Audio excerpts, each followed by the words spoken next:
Man, I've been catching up on The Sopranos lately, and switching from bad American Italian accents to bad Italian accents has been kind of a relief. The accents in The Sopranos are just so filthy. They take that Italian American stereotype and they go so overboard. It's so fucking gabbity googity goo. Oh, Tony! Fuggity fuggity fuck fuck fuck. That's most of The Sopranos, and it was like between episode 6 and 8 is when they decided to crank it up, and that's also arguably when the show got substantially better. It's weird. So going from that extreme to House of Gucci, and they're just like, hey, so Gucci, Ferrari, Maurizio. Ridiculous. Ridiculous.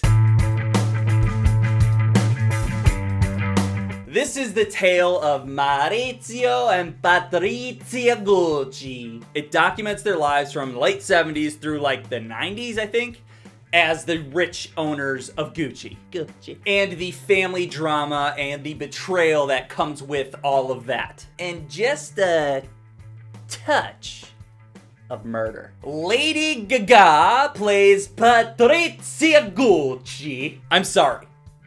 It's not gonna stop though. Gucci. She's from like a blue collar background, you might say, and she kind of forces her way into her future husband's heart. And then she just lets her inner monster take over. Gaga, again, delivers an amazing performance. She's got talent, and she has this fiery passion for acting, and I like to see it on screen. You can see it. Adam Driver plays Maurizio Gucci. He's the heir to the Gucci throne and doesn't really have an interest in that role until Gaga kinda forces him into it. Also, a great performance. And I really like the variety of roles he's played over the years. You see Adam Driver kind of sprinkled through everything. This character of Maurizio Gucci is quiet and awkward, so Adam Driver's giant, gangly body was perfect for the role. So awkward, it was great. And his accent was probably the best of all the accents.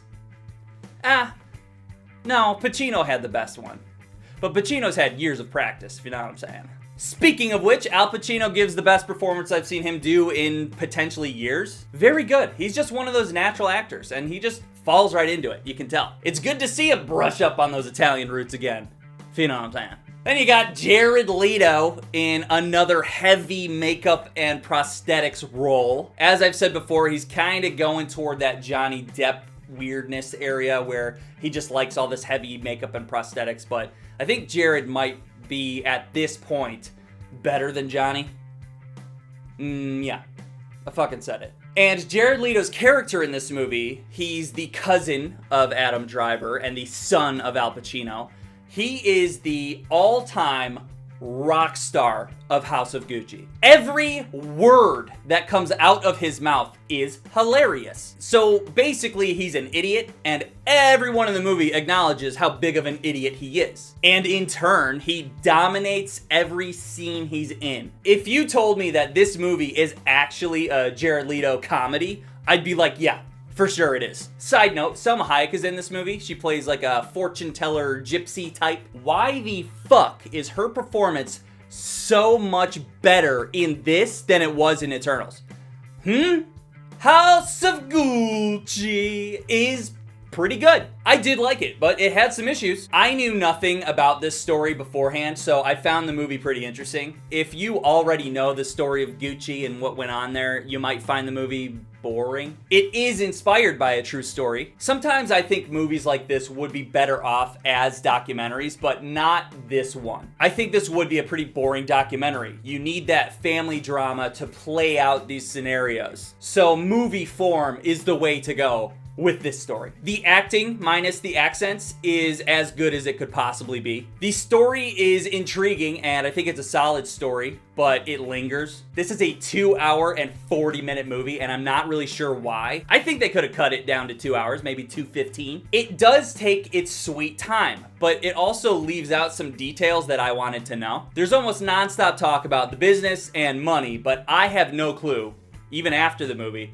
I have no clue how the business is run. I want to know the functionality of the business. All we get to see is the perks of being at the top of the business. Or maybe that's just how businesses are run, because people at the top don't really know how their business works, but they just eat up all the perks, huh? Also, I kind of wanted to see more family members. From the movie trailer, I got the impression that this was a huge Italian family, but it's really not that big. I think we only have like 4 family members that we see consistently. Whatever though.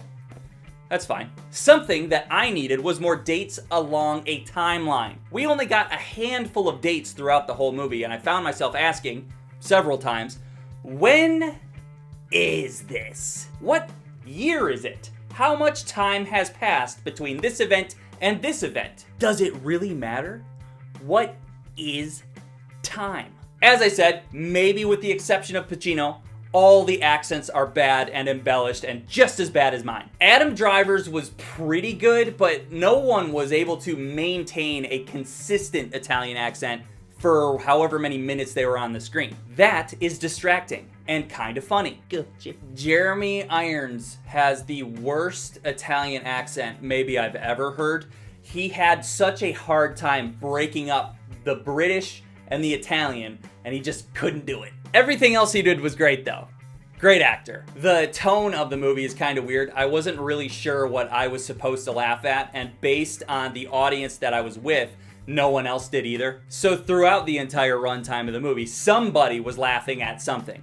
Understandable, because we couldn't differentiate what was funny and wasn't funny, but still awkward. I did like this movie, and I think the story is worthy of a movie. It just has some issues here and there. Is it worth seeing in the theater? Sure, why the fuck not? Go for it. Go see some shitty Italian accents and have a great time. See ya! Subscribe! Goobity goobity gobbity goo. Adam Driver plays Maurizio Gucci. Patrizia Gucci. I'm sorry. Gucci.